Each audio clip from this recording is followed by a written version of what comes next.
At ayun nga, duyan-duyan, duyan-duyan, yug-yug-yug-yug. Hanggang sa matulog siya at pag nakatulog na, gagawa na tayo ng ating paninda. Ayan na, at ito na nga, nagbabalat na ako ng saging. Gagawa nga pala ako ng banana chips stick. Banana cheese stick, tingnan nyo laki ng saging tagdos dito sa amin. Magkano ba dyan sa inyo? Pa-comment naman guys kung magkano dyan. Dito kasi yung ganyang kalaki tagdos. Kailangan hilaw yan. Hindi na nga pala ako gumamit ng gloves kasi para mas madali. At ayan na, ating nabalatan. Binabad ko sa tubig para yung mga matanggal. At ayan, gidgirin natin sa cheese grater yung malalaking butas. Yan. Kita nyo naman, gid-gid-gid-gid, gid-gid din. Yan. Napaka-easy lang gawin habang natutulog ang ating maliit para kahit paano kumikita tayo.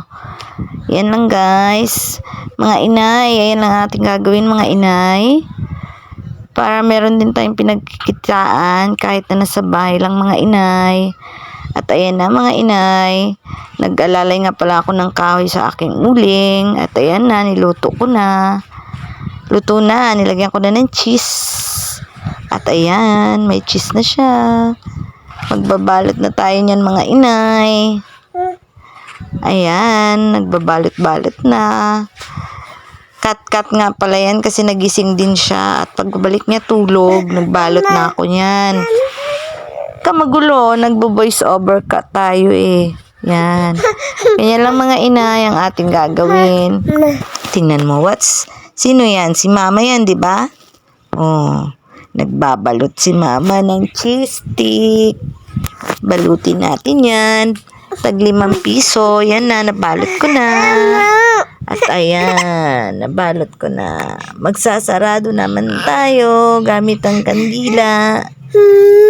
Yan. At ayan yung anak ko, nasa crib na. Labot na nga ng gabi kasi nga gising-gising. Di-deliver bukas. Paninda ng aming ate.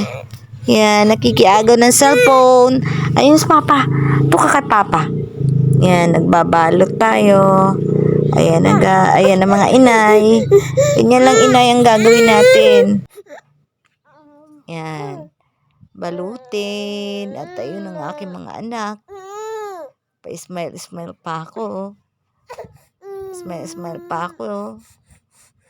Ano ba yung ginagawa mo baby ko?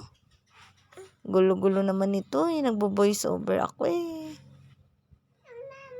Mama, yun yung dalawa ako kumakain. Nilalaro nila kapatid nila. Para tuloy-tuloy na ako sa aking ginagawa. At ayan na nga, natapos na. Ayan, nabalot ko na. Yan, di-deliver na yan bukas.